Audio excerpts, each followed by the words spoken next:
Ya tenemos la dicha de tener a la señora diputada doña Carolina Delgado con nosotros y estamos, por supuesto, agradecidos primero que todo que usted haya sacado un espacio de su tiempo, doña Carolina, para que pueda atendernos y podamos hablar de muchos temas país, pero eh, también lo más importante que queríamos también conversar con usted es que la vimos hacer unas afirmaciones muy importantes a favor de los vecinos del Caribe Sur con respecto a una pugna ahí que se está dando. Y eso también es un tema que queremos que nos toque. ¿Dónde nace esa iniciativa? ¿Qué sabe usted? ¿Qué tan empapado está usted del tema? ¿Verdad? ¿Y qué posibilidades hay para que los vecinos de la zona sur de Limón, ya de una vez por todas, después de tantos años de, digamos, de persecución, puedan tener paz y tranquilidad y poder ya estar seguros de que no se les va a seguir, como dicen, molestando? Pero primero, vamos a iniciar con esto, doña Carolina. Usted llega por primera vez a la Asamblea Legislativa en el 2014, si no mal, en el 2012, si no mal recuerdo, porque en aquel momento Liberación Nacional tuvo 3 renuncias, don Guillermo Elizondo, doña Viviana Marten y don Francisco Chacón González en el Sí. gobierno. La pregunta es, doña Inicia, para iniciar, ¿por cuál de esos 3 diputados usted asumió la curul? Porque me imagino que es por San José, como llegó ahora en esta oportunidad. Pero ¿por quién usted ingresó a la Asamblea Legislativa? Bueno, buenos días a todas y todos. Gracias por la invitación de poderlos acompañar el día de hoy. Bueno, sí, me tocó sustituir a Francisco Chacón cuando se fue como ministro de Comunicación de Laura Chinchilla. Yo asumí 2 años, por 2 años la diputación, entré en marzo del 2012 a la Asamblea Legislativa y ha sido muy interesante porque a pesar de que he sido diputada por San José en 2 oportunidades, siempre he estado dentro de mis temas principales de trabajo en la Asamblea Legislativa ha sido el tema de la zona marítimo terrestre.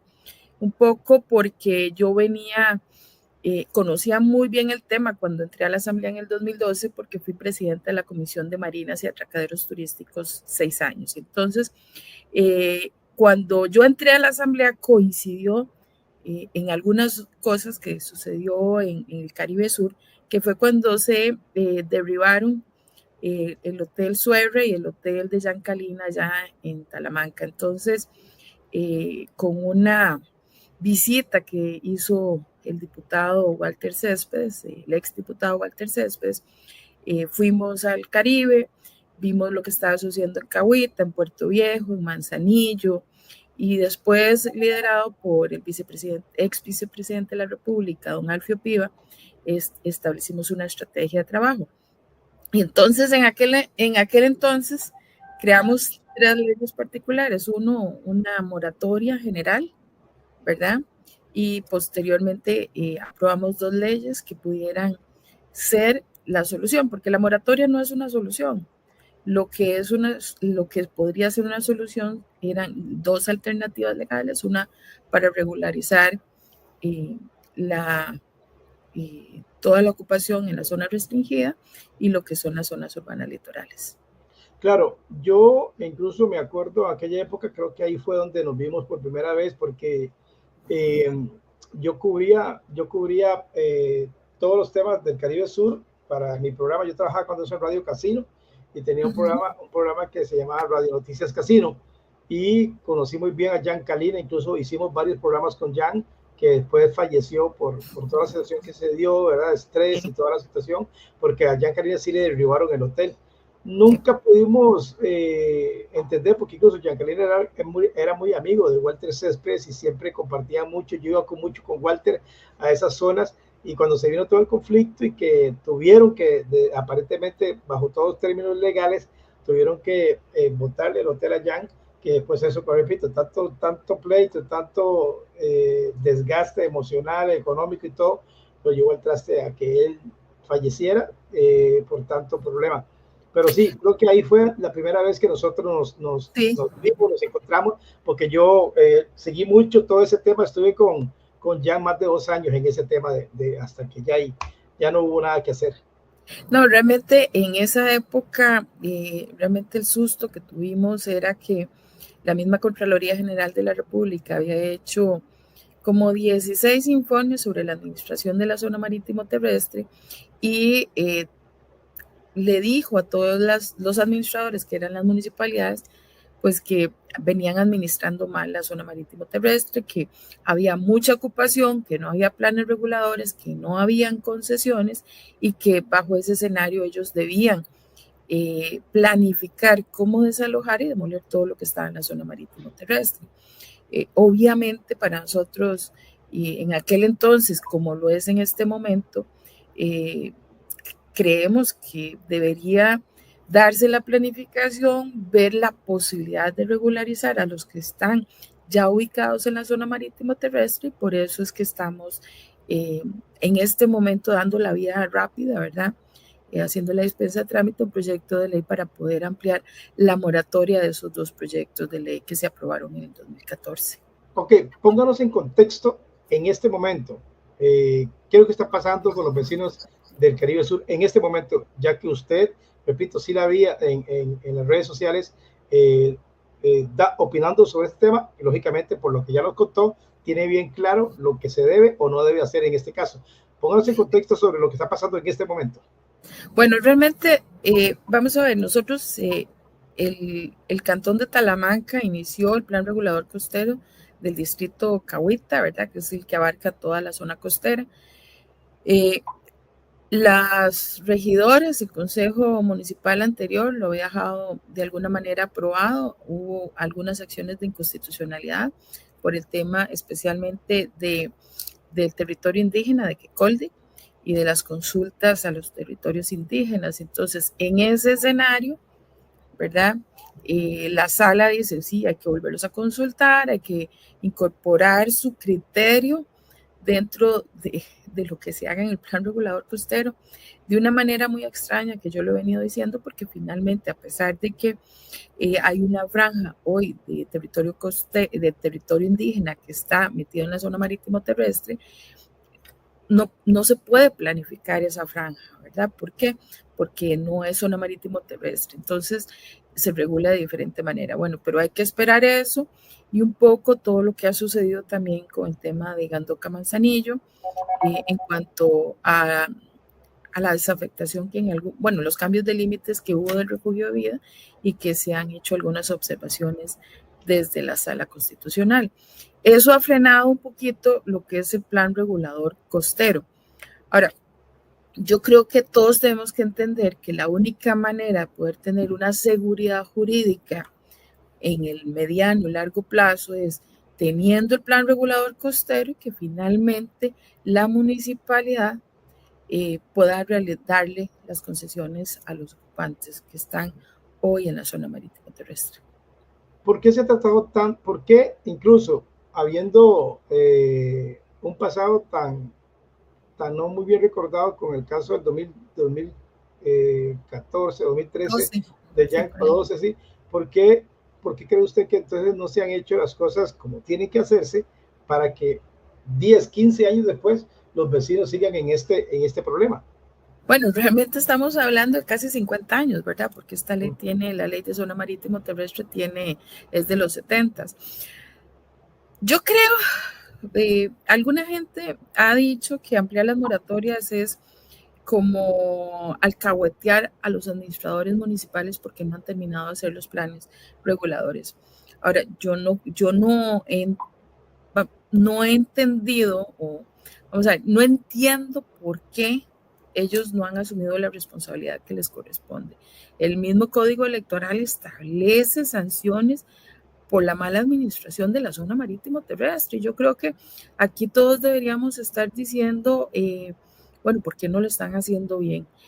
Nosotros ya, como presidenta de la Comisión de Turismo, abrimos una investigación sobre el por qué no se están elaborando los planes reguladores costeros, cuáles son las trabas, ¿verdad? Porque no es solamente abrir el espacio para que la gente siga quedando ahí, pero cuando termine la moratoria seguimos con el mismo problema, no. Estamos llamando a la comisión, a todas las instituciones que tienen que ver con la elaboración de los planes reguladores y decirles cuál es el problema de por qué no los estamos aprobando, ¿verdad? Pero también tienen que asumir la responsabilidad municipalidad. Ellos son corresponsables de que las municipalidades hoy no tengan planes reguladores costeros. Y también la misma municipalidad tiene que asumir esa responsabilidad. Vamos a ver, esto es un tema compartido. Yo le voy a decir una cosa. Cuando estuvimos con estos proyectos, lo primero que le dicen, pero es que yo he vivido toda mi vida aquí en la zona marítimo terrestre y nunca he pagado nada. ¿Por qué? Si viene un plan regulador y me da una concesión, yo tengo que pagar. Y entonces yo le digo, bueno, eso es como los que tenemos una propiedad en la zona continental y pagamos bienes inmuebles. Ustedes no van a pagar bienes inmuebles, pero sí van a pagar un canon por la concesión. Es decir, todos en este país que tengamos un espacio, un terreno, tenemos de alguna manera que devolverle al Estado para que puedan generar desarrollo. Pero en este caso, supongo yo, ¿verdad? La gente no está pagando porque no existe un plan regulador costero. Exactamente. Y entonces alguna gente también se opone a la elaboración. Digamos, yo estoy hablando de la parte institucional que son responsables de no tener un plan regulador costero, pero también hay una gran parte de los habitantes que no quieren un plan regulador costero porque no quieren pagar un canon. Ahora, lo que no han entendido es que ese canon, según la ley, se devuelve a la zona marítima. Pero, un momentito, doña Carolina, sí. Independientemente que haya alguien o varias personas que no quieran un plan regulador costero, pero es que no son ellos los que deciden, porque incluso creo que hasta constitucionalmente, como usted lo dice, hace más de 50 años, esto es prácticamente una ley de la República, pues las provincias costeras deben de tener un plan, y aquí... Todos, ahora que hemos visto los desalojos allá en Pavones, de Golfito, y que vimos de primera mano en Talamanca los desalojos, me parece que deberíamos todos tratar de asegurarnos de la seguridad jurídica y no estar viviendo en esta certidumbre. Y lo primero que ocupamos para darle seguridad jurídica es tener el plan regulador costero. Ok, pero entonces en este caso es compromiso y obligación de la municipalidad. ¿Y de quién más me dijo? Hay otras instituciones, ICT, INBU, CETENA, hemos estado llamándolos a todos, el mismo Mideplan, ¿verdad? Que ha tenido recursos para financiar, porque hay que buscar recursos para financiar. Elaborar los planes reguladores costeros no es barato. En el 2014 nosotros le dejamos en el presupuesto a la Municipalidad de Talamanca como 200 millones para elaborar el plan costero, es decir, que no había ninguna excusa para no hacerlo, ¿verdad? Ante la preocupación que nosotros teníamos. Pero sí sabemos que es un tema oneroso y creo que tiene que haber una verdadera coordinación entre el Ejecutivo, entre los gobiernos locales y bueno, nosotros estamos como legisladores poniendo lo que nos corresponde a nosotros, una legislación que les permita tener el tiempo suficiente para elaborar los planes costeros. Pero en este caso, bueno, ahora Limón tiene algo que no tenía ni hace 50 ni hace 10 años, que es el canon de APM terminales. Porque yo creo que en este caso, incluso ya hay que meter hasta Hagdeva en este patín. Porque, y al mismo gobierno de Costa Rica. Porque en este momento le urge más al gobierno de Costa Rica, en este momento de Rodrigo Chávez Robles, decirle a Hagdeva, pues ayudamos a Talamanca con el canon, con el plan regulador costero, porque si no, muchos vecinos los van a tirar a la calle, les van a quitar lo que incluso han heredado por más de 100 años, 200 años. Pues en este momento creo que una prioridad del gobierno de Costa Rica es sentarse con Susi Winchin, la presidenta ejecutiva de Hagdeva, y decirle cuánto le falta a Rugelín Morales, alcalde de Talamanca, para hacer un plan regulador costero para salvar la tierra de los ancestros, de las personas que han sido dueñas de estos terrenos durante tanto tiempo. Porque el pueblo, en el momento que se haga un plan regulador costero, el pueblo tiene que pagar o pagar, porque ahí sí tenemos, como dicen, podemos encerrarnos todos, tenemos el derecho de decirle, bueno, Jesús Alvarado no quiso pagar, bueno señor, lo siento mucho, usted no quiso, porque ahora sí hay un plan regulador costero, entonces lo siento mucho, ahora sí lo vende, ahí sí tenemos, como dice la autoridad, porque los que tenían que hacer el debido proceso lo cumplieron. Es más, yo no sé si usted está enterada del problema que hay ahorita en este momento en Paraíso de Cartago con el tema del agua, y hay un choque entre el alcalde de Paraíso y el presidente ejecutivo de Acueductos. Ok, es lo mismo. Si hay un servicio, si hay una obligación, hay que pagarla, porque otra cosa, la gente también tiene que entender que yo sí creo que todos los gobiernos han fallado en eso, que tienen que entender que un país se desarrolla con los impuestos, con el pago de cánones, con el pago, si no, no podemos desarrollar el país. ¿Cómo vamos a desarrollar si la gente dice, y se cruza de brazos y dice, no, no quiero pagar? No, no es así tampoco. Pero también, sí. Pero también tienen razón, y si no hay un plan regulador costero, ¿a quién le van a pagar? Bueno, pero es que digamos, en el caso de Talamanca está prácticamente listo, solo falta una u otra consulta. Yo esperaría que sea de los planes reguladores costeros que salgan lo antes posible.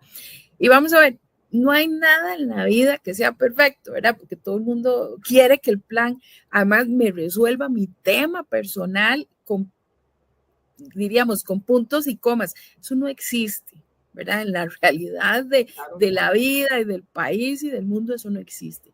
Del plan regulador costero, que puede variar con el tiempo, puede variar con el tiempo. Que se pueden hacer mejoras, que puede ser que el turismo evolucione o puede ser que finalmente quede como tenemos hoy Talamanca.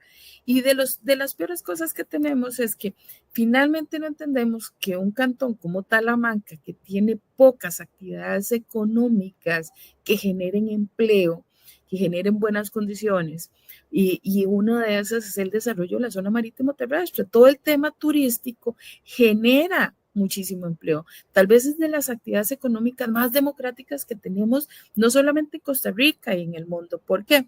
Porque si usted va para Manzanillo, se para en el súper, se compra un fresco, se compra el agua, o se baja en la soda y se come el rice and beans. O sea, realmente, o por ejemplo, a mí me encanta entrar a Puerto Viejo y ahí hay una señora que vende patí y me encanta comer ese patí porque es buenísimo.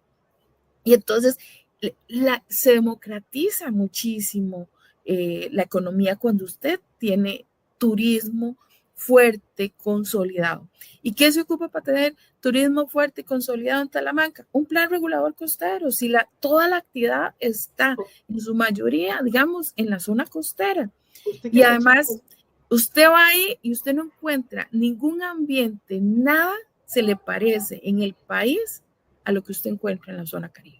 Entonces, tenemos que finalmente rescatar lo que está sucediendo en Talamanca. Esto también, por ejemplo, porque uno cuando piensa en zona marítimo terrestre solo piensa en Cahuita, en Manzanillo, en Puerto Vargas, en Puerto Viejo. No, tenemos Tortuguero, zona marítimo terrestre. Todo el tema, las barras también en zona marítimo terrestre. Y hay mucha gente que vive ahí, que ha estado ahí toda la vida y que también desarrolla actividades turísticas o desarrolla pesca. Bueno, todo esto que estamos haciendo no es solamente porque alguna gente dice, es una moratoria solo para salvar a aquel empresario. No, esto incluye a todos los habitantes de la zona marítimo terrestre y nos preocupa que finalmente el Estado no haya reaccionado de manera eficiente para garantizarles su seguridad jurídica y no generar esos desapegos al lugar donde nacieron, donde se han criado y donde tienen sus hijos o tuvieron sus papás. Doña Carolina, usted que es especialista en el tema, bueno, cuando usted dice que hay muchos vecinos que no quieren que se cree ¿es solamente por no pagar o porque es que van a tener que pagar mucho dinero? No, porque va a depender de la actividad. Ahora sí, por ejemplo, lo que yo tengo es una casa pequeña y solo tengo esa propiedad y todo eso, pues sean condiciones diferentes. No es lo mismo un hotel, ¿verdad? Que una casa donde yo he vivido ahí, o que tengo un súper, o tengo un negocio, tengo unas cabinas. Bueno, todo el canon o el no pago el canon, porque va a depender de si es vivienda unifamiliar y si solamente vivo ahí, una serie de cosas. Entonces, esto es un rango muy grande. Tampoco hay que comer cuento a alguna gente que está ahí. Lo otro, Jesús, es que finalmente hay un grupo de gente que ha venido desinformando a la gente de las comunidades costeras, diciéndoles que hay la posibilidad no darles una concesión, sino darles un título de propiedad. Y eso no se va a dar nunca. Ya la Sala Constitucional de manera clara y explícita ha dicho que eso es un bien demanial. Y es, para dejarlo, digamos, tal vez muchísimo más claro, eso es una propiedad del Estado que el Estado no puede vender no puede enajenarse, digamos, pero sí podría dar un permiso de uso como es una concesión. Entonces, claramente la sala lo ha dicho en varios, digamos, zonas. Milla fronteriza, por ejemplo, tampoco, eso es una zona que también es del Estado y hay criterios recientes donde dice que no se puede enajenar bajo ninguna condición. Bueno, igual pasa en la zona marítima terrestre. Entonces, yo estuve, no sé, como hace un año y algo en Talamanca, y alguien me decía, vea, Carolina, es que nosotros no queremos plan regulador, nosotros queremos título de propiedad. Yo les quiero decir, eso no se va a dar. Lo que la vía lógica es que más bien apuremos la elaboración de los planes reguladores y apuremos a las municipalidades para que nos puedan realizar las concesiones que corresponden. Y cuando usted habla de apuremos, ¿de qué tiempo estamos hablando para que esto esté? Dice que falta muy poco, pero me bueno, imagino que... imagínense que ya el plan regulador costero de Talamanca lleva como 8 años. El año pasado, como en marzo, abril, ya se había aprobado, entró una acción de inconstitucionalidad, la acción retrajo, digamos, el acuerdo de aprobación, aunque todo esté bien, lo que la sala finalmente dice es que lo que hace falta es la consulta a la gente del territorio indígena Quecoldi, y en el momento que eso se haga, entonces se puede proceder con una aprobación. Últimamente, digo ustedes, diputados o los que están en este tema o en esta comisión, han podido por lo menos dar el seguimiento si ya se hizo esa consulta a esta gente para poder decir, porque aparentemente, según lo que usted me dice, de la sala constitucional solo esto faltaba para dar ya el paso definitivo. Bueno, yo estuve hablando recientemente con la gente del ICT sobre este tema particular y ellos me dijeron que estaban elaborando el tema de la consulta, porque la consulta es una cosa extraña, la hace gobierno, Ministerio de Gobernación, ¿verdad? Que ellos hacen en esta parte, ellos tienen lo que son las consultas indígenas, entonces están en ese proceso. Es una población pequeña, la del territorio Quecoldi, ¿verdad? Entonces yo esperaría que podamos nosotros, por lo menos en los próximos meses, realizar la consulta. Cuando usted habla que es una población pequeña que Colby, ¿de cuántas personas estamos hablando? ¿O qué es lo que le van a consultar? Lo que le van a consultar es, mira, aquí está el plan del regulador costero. Si ustedes tienen algún criterio sobre el plan regulador costero, sí o no, ¿cuál es el criterio? Tal y tal y tal y tal cosa. Yo, digamos, no coincido en este caso con el criterio de la sala porque finalmente, a pesar de que parte del territorio Quecoldi está ubicado en la franja de los 200 metros de la zona marítimo terrestre, cuando yo elaboro el plan regulador costero y si van a ver los planos, digamos, de este plan, yo tengo que excluir el territorio Quecoldi, porque yo no lo puedo planificar porque eso está bajo otro régimen legal, ¿verdad? Eso es como una excepción a la ley de zona marítimo terrestre y como tal yo no la puedo planificar. Correcto. Entonces, bajo ese escenario va a ser más una consulta de qué piensa que se está haciendo, ¿verdad? Más por su ubicación, pero no porque yo pueda planificar ese territorio indígena. Una pregunta, usted como experta en el tema y todo, porque a mí lo que me preocupa como limonense también, porque yo soy cédula 7, nací en Limón, viví en Limón toda mi vida, y porque a mí me pregunta, la pregunta que yo me tengo es, estamos en un año meramente político, incluso, se hablan incluso que aquí ahora a fin de mes de junio, hasta el presidente de la República podría renunciar para ¿cómo se llama?, montar sus caballos de Troya para buscar 40 diputados en la próxima legislación, y todo eso se respeta. No obstante, eso es lo que aparte que me preocupa, que con la renuncia del señor presidente, si se diera, se pueden venir muchas más renuncias, diferentes gente que él cree que lo pueden acompañar y que pueden ganar una diputación. Y esa es la preocupación que tengo, porque usted me acaba de decir que usted espera que en los próximos meses esto tenga solución, pero el problema es que ya prácticamente a nivel político pareciera que no son cuestión de meses, es cuestión de días para que esto se desarme todo a nivel político con el chavismo. Bueno, yo lo único que le podría decir es que La vez anterior que fui diputada en 2 años logramos aprobar unas leyes que fueron muy complicadas, 4 leyes particulares que afectaron la zona del Caribe. Es más, cuando fuimos a presentar los proyectos de zona marítimo terrestre, la Secretaría del Directorio dijo, otra vez zona marítimo terrestre. Ahí llevan dándole vueltas y vueltas al tema y vueltas y nunca se aprueba nada. Bueno, nosotros en menos de un año aprobamos las primeras leyes, se fueron a la sala, nos las devolvieron y finalmente en menos de 2 años logramos aprobarla. Aquí, más allá de quién dirige arriba, toda la institución tiene que trabajar en una sola línea.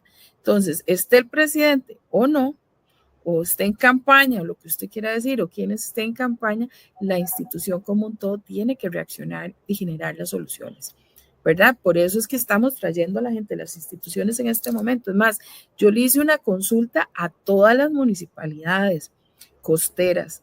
Le hice una consulta no solamente al alcalde, sino al consejo municipal, diciéndole, ustedes, ¿qué han hecho con el tema de los planes reguladores? ¿Cuántos kilómetros de costa tiene? ¿Cuántos planes reguladores tienen? ¿Están haciendo planes reguladores? ¿Verdad? ¿Por qué? Porque todos tienen que entender cuál es la responsabilidad que tienen en este momento. Y no podemos desligarlo porque tengamos periodos electorales cada 4 años. Entonces eso significa que nunca vamos a hacer nada. No puede ser así.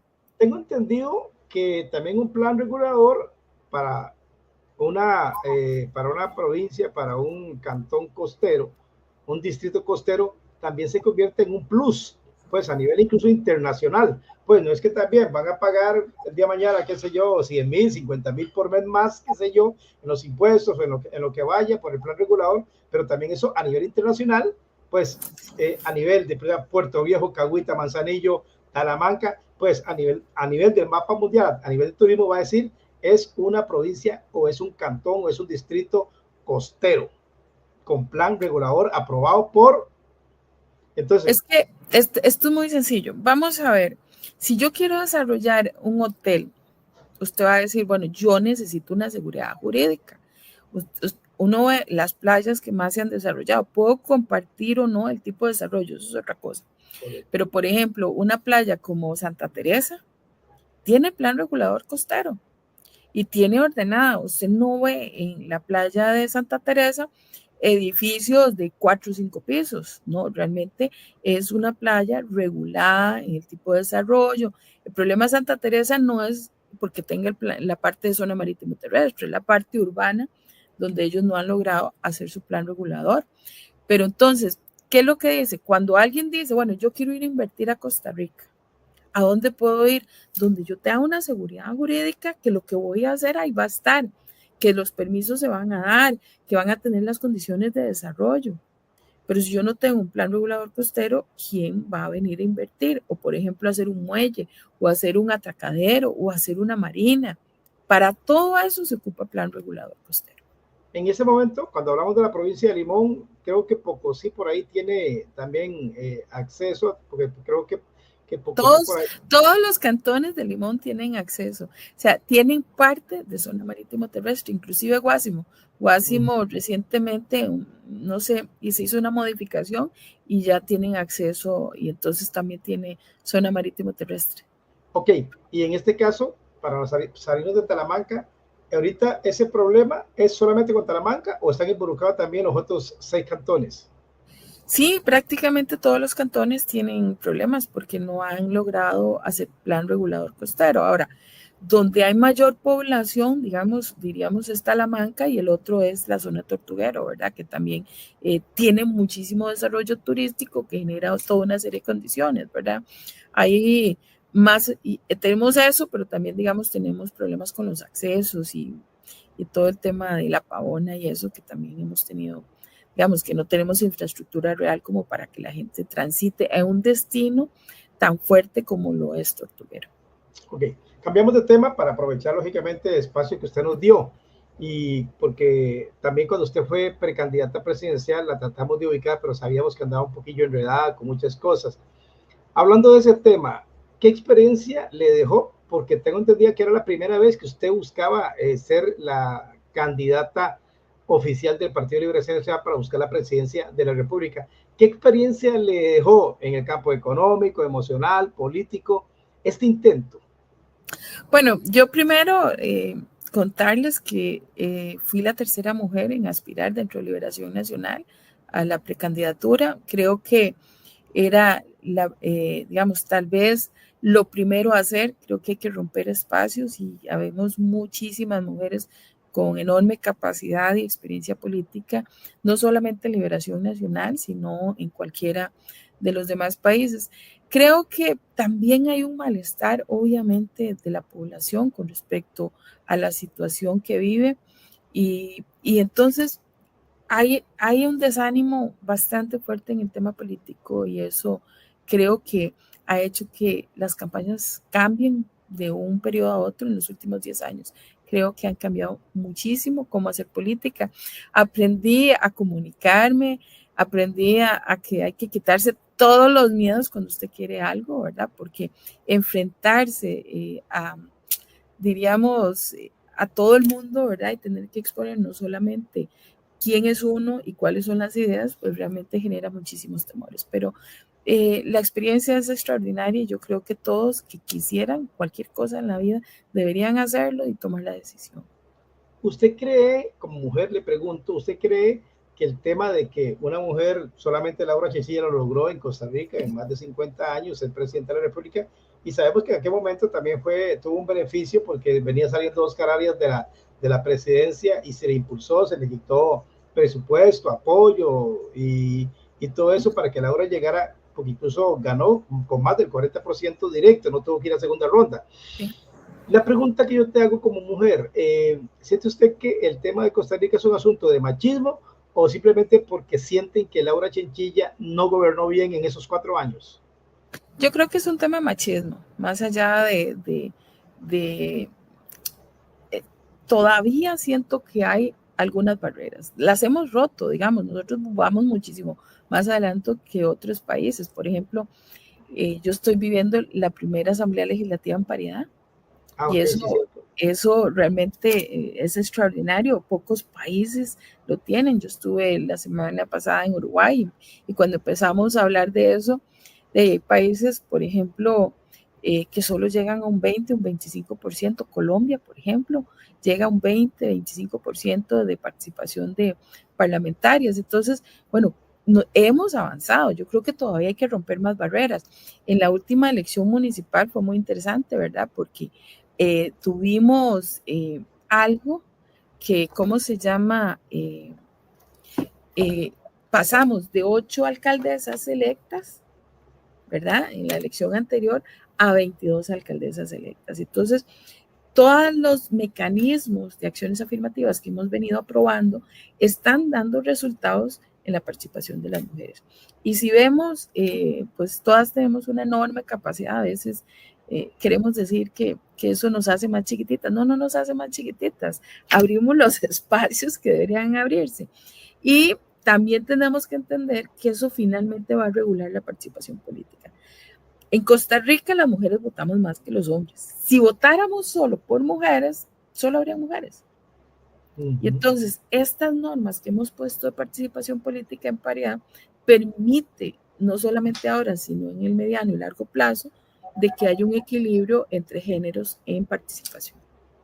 ¿Usted siente, doña Carolina, usted siente de que Liberación Nacional como partido, como tendencia, de verdad ha venido perdiendo credibilidad de los costarricenses y usted siente que en el 2026, como se anuncia del otro lado, de parte del chavismo, Liberación Nacional va a decaer a lo más bajo a nivel de elección popular para llenar por lo menos los cupos de la Asamblea Legislativa, porque incluso creo que el periodo más de menos diputados creo que fue el pasado, con 17, si no mal recuerdo. Sí, y el de Rolando Araya, la elección del 2002 también. También, creo que sí. Sí, eso es lo que menos hemos tenido. Nosotros en aumentamos a 19, ¿verdad? 19. Vamos a ver, Liberación sigue siendo el partido con una estructura muchísimo más grande a lo largo y ancho del país. Y es una estructura que se renueva cada 4 años, somos el único partido que hacemos distritales, acabamos de pasar un proceso distrital donde participa una gran gama de personas.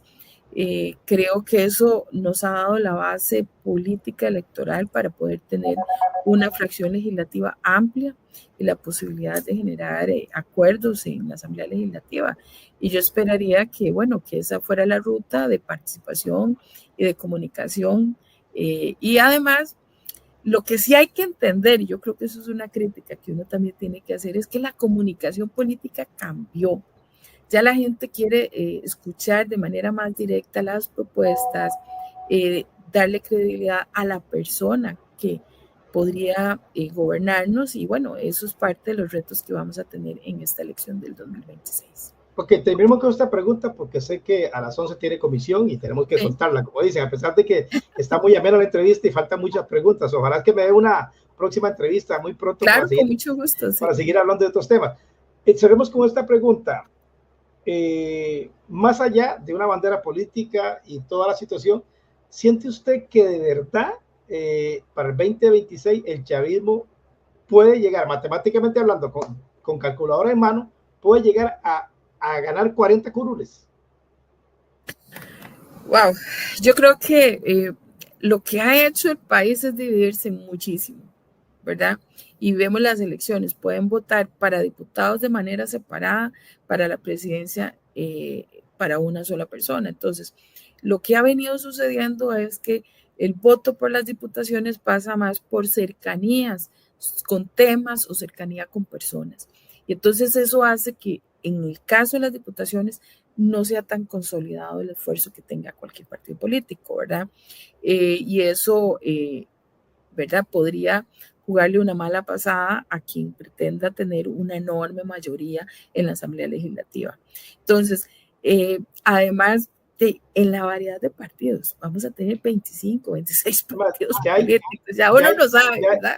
En este momento hay 35 inscritos ya. Bueno, con solo decir eso, es una oferta donde posiblemente los candidatos a diputados sean más cercanos a la gente porque hay más, ¿verdad? No es que vamos a ir a ver una valla, un candidato a diputado, no, es que posiblemente sea el diputado de Guásimo o el diputado de Talamanca o el diputado, no sé, de Siquirres, y entonces obviamente eso genera ya muchísima mayor empatía a la hora de ir a votar. Y entonces tampoco es que usted pueda consolidar. Para poder consolidar significa que usted tiene que ganar casi con el 60% en primera ronda. Y yo no veo a ningún partido hoy ganando en primera ronda. No, no sé. Desde el 2002 que empezó a haber segundas rondas, no ha habido que lo que... Bueno, Laura Chinchilla nada más. Y Oscar. Y Oscar también. Okay. Y Oscar ganó por un voto por mes. O sea. Me acuerdo que sí, con el PAC fue, ¿cómo se llama? Sí, contra Luis Guillermo. Sí. No, contra Otón. No, Otón Solís. Contra sí. Otón Solís. Sí, era Solís, pero era ese. 2006-2010 también. Sí. Doña Carolina, ojalá que nos podamos volver a ver lo más pronto posible para seguir, porque hay muchos temas que quedaron en el tapete, porque ya el tiempo se nos ganó. Sí. Pero siempre he venido diciendo yo que a mí me preocupa mucho ver que de miércoles a miércoles el gobierno tiene una plataforma prácticamente donde lo cubre toda la prensa y con razón o sin razón, por lo que sea, eso nosotros no nos metemos ni opinamos. Ataca directamente siempre a Liberación Nacional, al Frente Amplio, al otro, y esta es la hora que no hemos visto a Liberación responder a nada. Pues, como que no sé, digo yo, ¿será que está esperando 1 de octubre que arranca la campaña para empezar a sacar de todo o dar duro? Digo yo, no sé, a nivel, ¿por qué? Porque es que ya los ticos nos acostumbramos a eso, sabemos que la política es eso, especialmente en lo último, vemos en los debates, vemos en todo, que eso es lo que sucede. Pero sí me preocupa ver eso, que pues que Liberación, porque al único que vemos dándole, digamos, a veces golpeando ahí en el Congreso es a don Nicolás, más que todo que esto y que lo otro, y que aquí, que allá, y que habla, como dice, sin pelos en la lengua. Y más allá, eso, pero a pesar de que Liberación tiene 19 diputados, vemos que ellos no, además el mismo Rodrigo Arias Sánchez, al cual respetamos mucho, admiramos mucho a don Rodrigo, pues también es un hombre pasivo, pues le dan, y está como la película de Rocky, todas las películas de Rocky. y no vemos la versión. Pero porque, no se cae, dice. Sí, exactamente, porque no vemos la versión, porque las peleas de Rocky siempre la primera le dan, pero hay una segunda y él se levanta.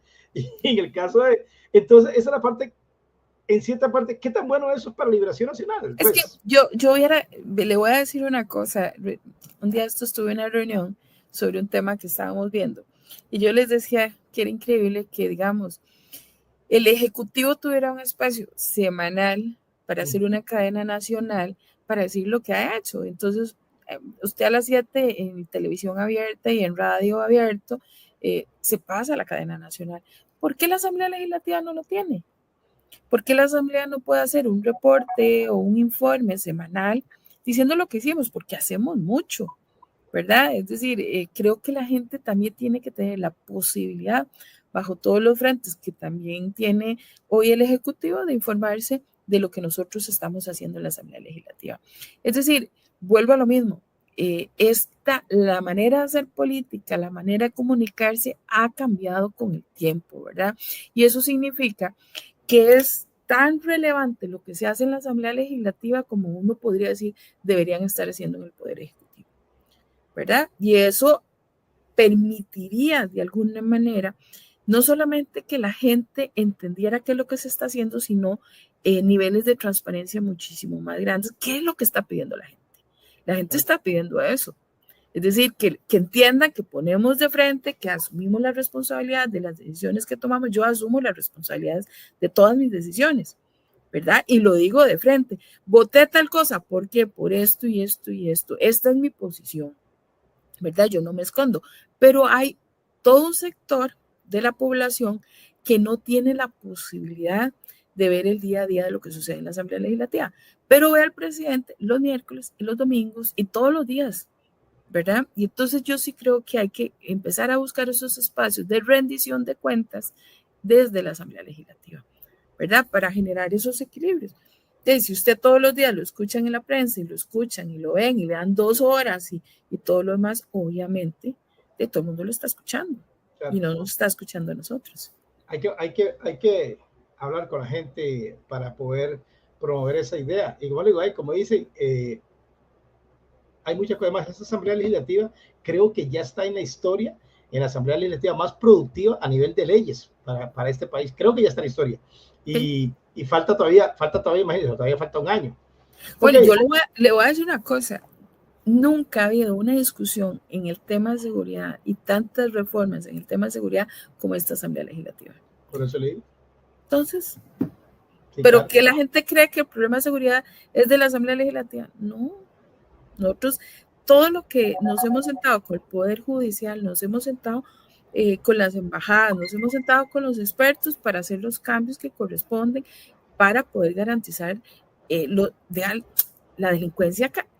Ahora es diferente, el crimen organizado evoluciona más rápido de lo que evoluciona las leyes en el país. Bueno, hay que estar en ese proceso constante para ir haciendo las reformas necesarias. Hemos estado haciendo eso, se han hecho las reformas. Bueno, ahora hay que ver quién no está haciendo el trabajo. Su mensaje final, y quedamos en vernos, si se puede, la próxima semana. Yo lo coordino con su asesora de prensa para tal vez seguimos hablando, porque creo que quedó muchas cosas y veo que con usted se puede hablar de muchos temas importantes, país, que es lo más importante. ¿Cuál sería su mensaje final? Bueno, yo creo que deberíamos todos juntar esfuerzos para resolver problemas que nos atañen en el día a día. Y en la zona marítimo terrestre creo que deberíamos tener la responsabilidad y la voluntad de resolverlos. Y eso es lo que queremos hacer desde la Asamblea Legislativa. Muchas gracias y que le vaya maravilloso en tu comisión, y nos vemos la próxima